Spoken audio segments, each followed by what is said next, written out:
Good morning বন্ধুরা, সকাল সকাল মিনি ব্লগ নিয়ে চলে এলাম।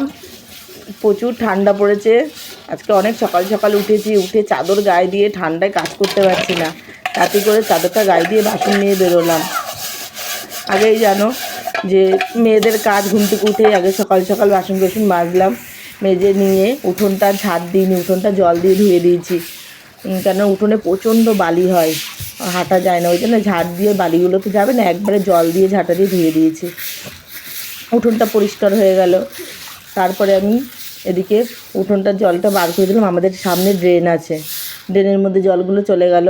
তারপরে ঘরে এসে আমি একটুখানি গরম জল বসিয়েছিলাম, 2 দিন ঠান্ডা জলে করেছি। তারপরে দেখছি প্রচণ্ড হচ্ছে কি ঠান্ডা পড়েছে, ওই জন্য গরম জল দিয়ে স্নানটা করলাম। স্নান করে এসে আমি চালটা ধুতে গেলাম, রান্না বসাবো, টিফিন নিয়ে যাবে।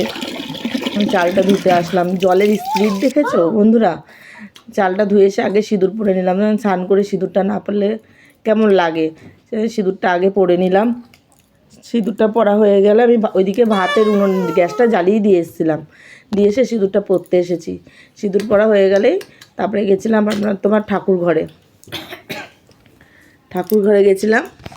ঠাকুর ঘরে গিয়ে আমাদের প্রথমে ঘরটা মুছে নিলাম ঠাকুর ঘরে গিয়ে। তার বন্ধুরা আমাদের ওরা ছেলে মেয়ে, ওর বাবা টাবা কেউ ওঠেনি, ওরা ঘুমাচ্ছে, কারণ ছেলে মেয়ের খুব জ্বর। ওরা সকাল সকাল ওই জন্য আর ডাকিনি ওদেরকে, প্রচণ্ড জ্বর এসছে, ঠান্ডা লেগে গেছে। তারপরে ঠাকুর ঘরে ঢুকলাম। সকাল সকাল আমাদের ঠাকুরটা দর্শন করে নাও। এই ঠাকুরের বাসনগুলো কলতলায় নামিয়ে আগে ঠাকুর ঘরটা মুছে নেব, না বাসি ঘরে পুজো দেওয়া যায় না। সকালবেলায় আগে ঠাকুর ঘরটা মুছে নিলাম, নিয়ে এই যে কালকে সারা রাত আমাদের ঠাকুর ঘরে ছিল, আর এর মতনই আর একটা আছে, সারা রাত ঘরের মধ্যে ছিল। সারা রাত ধরে কি জ্বালিয়েছে এই দুটো মিলে, ঘুমাতে দেয়নি। 14 বার উঠছি বিছনা থেকে, এরকম তাড়িয়েছি, আর ঢুকে যাচ্ছে ঘরের মধ্যে। তারপরে ঠাকুর ঘরে জল নিয়ে আসলাম, ঘরটা মুছবো বলে ঘরটা মুছলাম। সকালবেলা তো ঠান্ডা লাগছিল, প্রচণ্ড ঠান্ডা লাগছিল, তাও আস্তে আস্তে জলে হাত দেওয়া যাচ্ছে না। ঘরটা মুছে নিলাম, মুছে নিয়ে ঠাকুরের বাসনটা মাজতে গেছিলাম।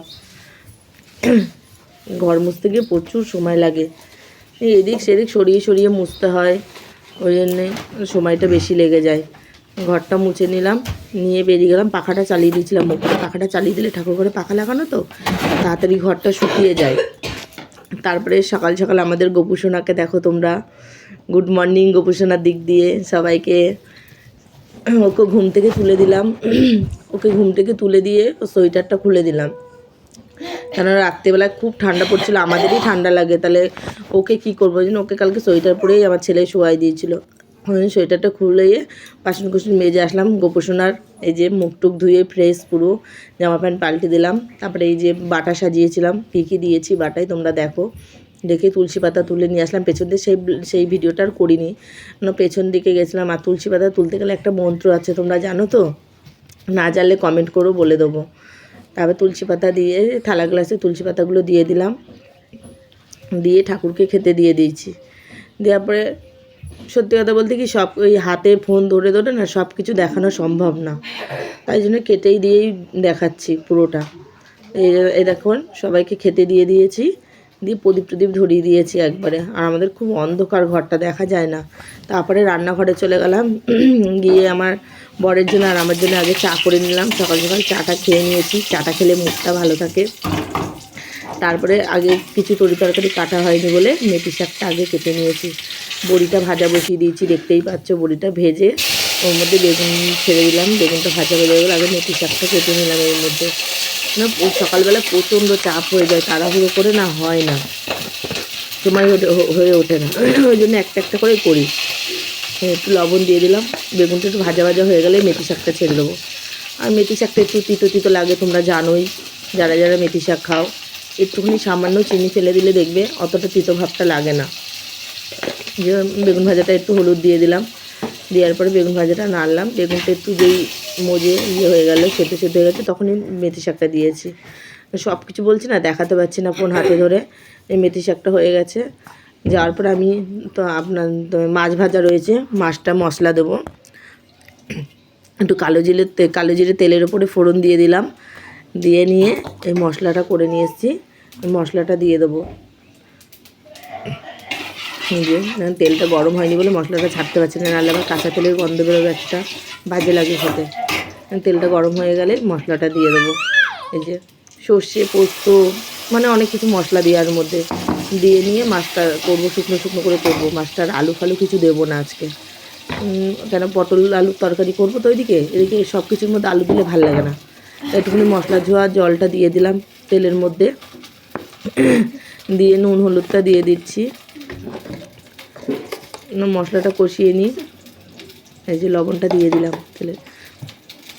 আমি একটু হলুদটা একটু পরেই দিই কোনো কিছুর মধ্যে, কেন হলুদ দিলে না অনেক কিছু অনেক সময় আলু ফালু দিলে তো একটু সেদ্ধ হয় না। আমি তাড়াতাড়ি দিই না, একটু হলুদটা অন্তত লাউ ফাউ এগুলো করতে গেলে একটু দেরি করে দেবে, দেখবে লাউ মাগুলো তাড়াতাড়ি সেদ্ধ হয়ে যাবে। এদিকে দেরি হয়ে যাচ্ছে বলে পাশের ওভেনে আবার পটল আলু ভাজাটা বসিয়ে দিয়েছি। এই যে পটলের মশলা করব, আলু কেটে রেখেছি, পেঁয়াজ কুচিয়ে রেখেছি, আলু ভাজাটা বসিয়ে দিচ্ছি, ওর উপরে পেঁয়াজটা দিয়ে দিচ্ছি, একটু ভাজা ভাজা হয়ে যাবে, হলুদ লবণ দিয়ে দিয়েছি, একটু ভাজা ভাজা হয়ে গেলে মশলাটা দিয়ে দেবো। পটল ভেজে রেখেছি, চিংড়ি মাছ ভেজে রেখেছি, দিয়ে যে মশলাটা দিয়ে দিয়েছি, ফোড়ন দিয়ে মশলাটা দিয়ে দিয়েছি, জিরে তেজপাতা শুকনো লঙ্কা ফোড়নে দিয়েছি, দিয়ে দিয়েছি।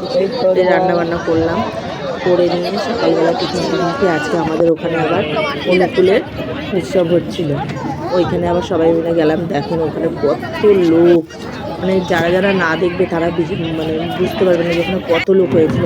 মেলাও হয়। এই যে আমরা খিচুড়ি খেতে বসেছিলাম, খিচুড়িটা খুব সুন্দর হয়েছিল, ওখানে খিচুড়ি দিয়েছিল আর চাটনি দিয়েছিল। খিচুড়িটা একটু পাতলা হয়ে গেছিলো কিন্তু খেতে খুব ভালো হয়েছিল খিচুড়িটা। অ্যাকচুয়ালি এটা চাল দিয়ে করেনি, ডালিয়া দিয়ে করেছিল, তো ডালিয়া দিয়ে করলেও খিচুড়িটা খুব সুন্দর হয়েছে খেতে। আমি তো মানে দুবার নিয়েছি, আমার ভালো লেগেছে খিচুড়িটা খেতে। আর আমরা অনেকজন মিলে গেছিলাম ওখানে, প্রচণ্ড ভিড় হয় ওখানে। আমরা সেই গেছি এখান থেকে তাও আড়াইটে নাগাদ গেছি, আর ওখানে গিয়ে ঢুকলাম 4টে, লাইনে দাঁড়িয়ে রয়েছি। এই চাটনি দিয়েছিল, এর মধ্যে চাটনির মধ্যে কুমড়ো দেওয়া ছিল। কারা কারা কুমড়োর চাটনি খেয়েছো কমেন্ট করে বলো। আমি প্রথমবার কুমড়ো দিয়ে চাটনি খেলাম, জীবনও ভুলবো না বাবা। কিন্তু চাটনিটা খেতে ভালো হয়েছিল, কুমড়ো দেওয়া থাকলেও কিছুটা যেমন স্বাদ হয়েছে, চাটনিটাও স্বাদ হয়েছে। তারপরে যে যার যার খাওয়া হয়ে গেছে তারা পাতা তুলে নিয়ে যাবে। ঠাকুরের ওইখানে সবাই তো এসে সবসময় পাতা তোলা সম্ভব না এত লোকের, যার যার পাতা শেষে তুলে নিয়ে যাচ্ছে।